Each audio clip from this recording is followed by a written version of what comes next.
আসমানের দিকে তাকিয়ে তাকিয়ে দেখো আমি আল্লাহ পাকের আসমানের মধ্যে কোনো ভুল বের করতে পারো কিনা।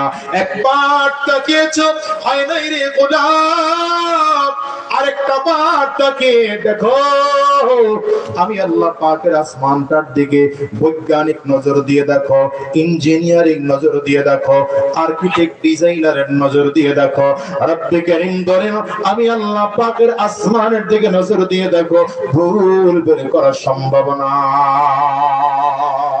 এগুলো বানাইছেন কে? জোরে আওয়াজ করে চিল্লায় বলেন, আঙ্গুলটা উঁচা করে জোরে বলেন, আরো জোরে বলেন। সাত আসমান কে বানাইছেন? জোরে বলেন। সাত জমিন কে বানাইছেন? নদী-নালা গাছপালা কে বানিয়েছেন? এই পশু প্রাণী কে বানিয়েছেন? আপনাকে আমাকে কে সৃষ্টি করেছেন? আওয়াজ দিয়ে চিল্লায় জোরে বলেন। এখন নবীজি যে আল্লাহর দাওয়াত দিচ্ছেন, তাহলে ঈমানদারদেরকে যে দাওয়াত দিচ্ছেন কোন মানার দ্বারা, কেমনে মানার দ্বারা ঈমানদার হবে? আল্লাহ তাআলা সেই পরিচয় তুলে ধরার জন্য আল্লাহ এই সূরা নাযিল করলেন। তাহলে বলেন তো, ইহুদিদের বিশ্বাস খোদা কয়জন? কথা বলে না তো। ইহুদিদের বিশ্বাস খোদা কয়জন? খ্রিস্টানদের বিশ্বাস খোদা কয়জন? আবার হিন্দু ভাইদের বিশ্বাস খোদা কতজন? এবার নবীজি তাদেরকে জানায় দেন, আল্লাহ আয়াত নাযিল করেন, কুল হুয়াল্লাহু আহাদ, কুল হুয়াল্লাহু আহাদ।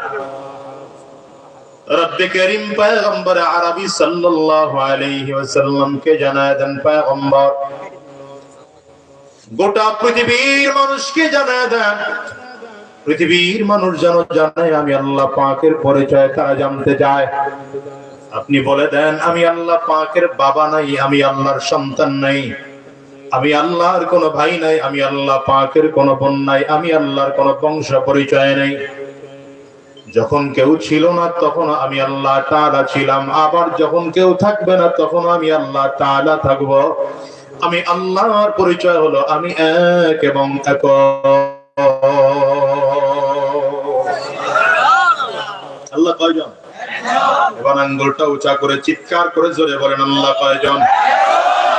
আরো জোরে বলেন আল্লাহ কয়জন?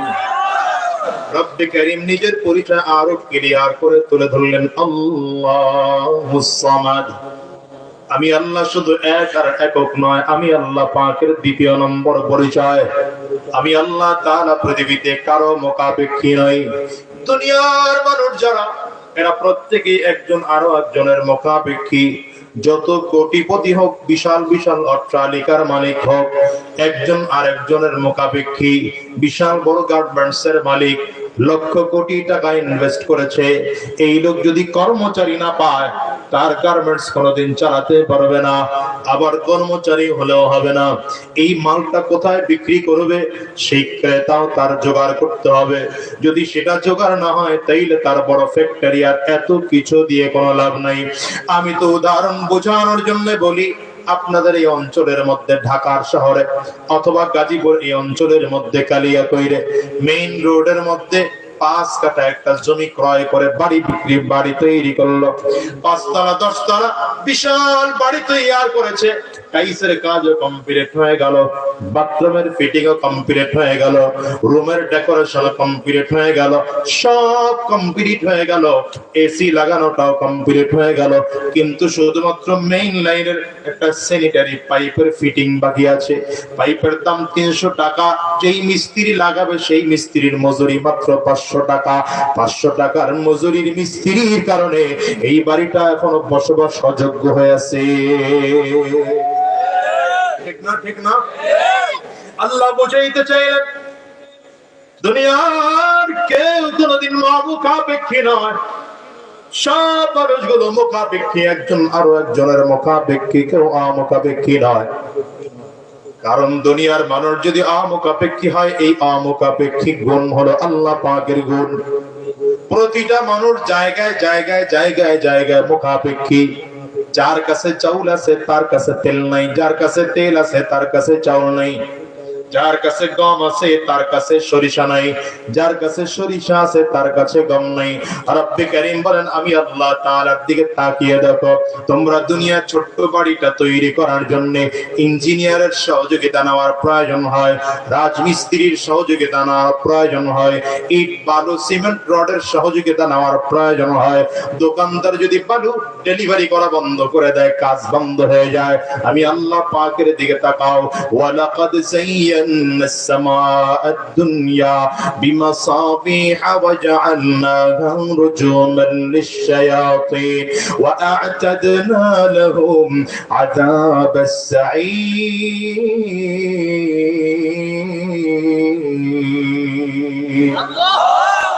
আমি আল্লাহ তাআলা আসমানের দিকে তাকায় দেখো, আমি আল্লাহ তাআলা প্রথম আসমানটাকে সবগুলো তারকা দিয়ে সাজাইলাম। এই তারকা কতগুলো তারকা বলা যায় না। রব্বে কারীম বলেন এর নিচে সূর্য আছে, তার নিচে চাঁদ আছে।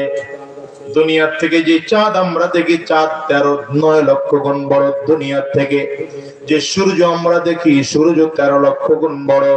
আর যে তারকাগুলো তাকায় তাকায় দেখি, এক একটা তারকা এত বড় এত বড়। একটা তারকার মধ্যে দুনিয়ার থেকে 13 লক্ষ গুণ বড় সূর্য। একটা তারকার মধ্যে 1100 কোটি সূর্য ঢোকায় রাখা যায়। ধারণা করতে পারেন কত বড় এই তারকা আল্লাহ তাআলা কতগুলো বানাইছেন। রব্বে কারীম বলেন, রাসূল আরবি বলেন এগুলো গণে শেষ করতে পারবা না। এটা প্রথম আসমানের নিচে, এর উপরে প্রথম আসমান। আল্লাহ তাআলা বলেন হুয়াল্লাযী খালাকা সাবআ সামাওয়াতিন তিবাকা মা তারা ফী খালকির রাহমানি মিন তাফাওুত ফারজি'ল বাসার হাল তারা মিন ফুতুর সুম্মা আরজি'ল বাসারা কাররাতাইন ইয়ানকালিব ইলাইকাল বাসারু খাসিআন ওয়া হুয়া হাসীর। রব্বে কারীম বলেন আমি আল্লাহ পাকের 7 আসমানের দিকে তাকিয়ে দেখো। আমি আল্লাহ তাআলা এক এক করে করে করে করে 7 আসমান বানাইলাম। প্রথম আসমান আল্লাহ তাআলা বানিয়েছেন স্বচ্ছ সাদা কাঁচ দিয়া, দ্বিতীয় আসমান বানিয়েছেন লোহা দিয়া, তৃতীয় আসমান আল্লাহ বানিয়েছেন তামা দিয়া, চতুর্থ আসমান বানিয়েছেন রূপা দিয়া, পঞ্চম আসমান বানিয়েছেন স্বর্ণ দিয়ে, সপ্তম আসমান বানিয়েছেন জবরদস্ত পাথর আর ইয়াকুত পাথর দিয়ে, সপ্তম আসমান বানিয়েছেন মণি মুক্তা দিয়ে। রব্বে কারীম বলেন আমি আল্লাহ পাকের আসমানের দিকে তাকিয়ে তাকিয়ে দেখো, আমি আল্লাহ পাকের আসমানের মধ্যে কোনো ভুল বের করতে পারো কিনা।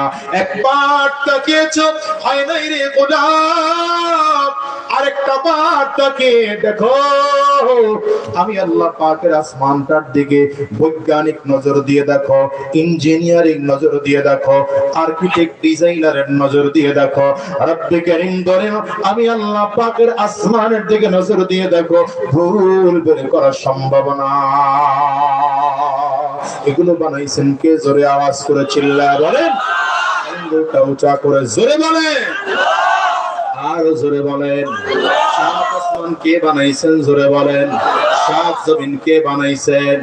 মদিনা গাছপালা কে বানিয়েছেন? এই পশু প্রাণী কে বানিয়েছেন? আপনাকে আমাকে কে সৃষ্টি করেছেন? আওয়াজ দিয়ে চিল্লায় জোরে বলেন।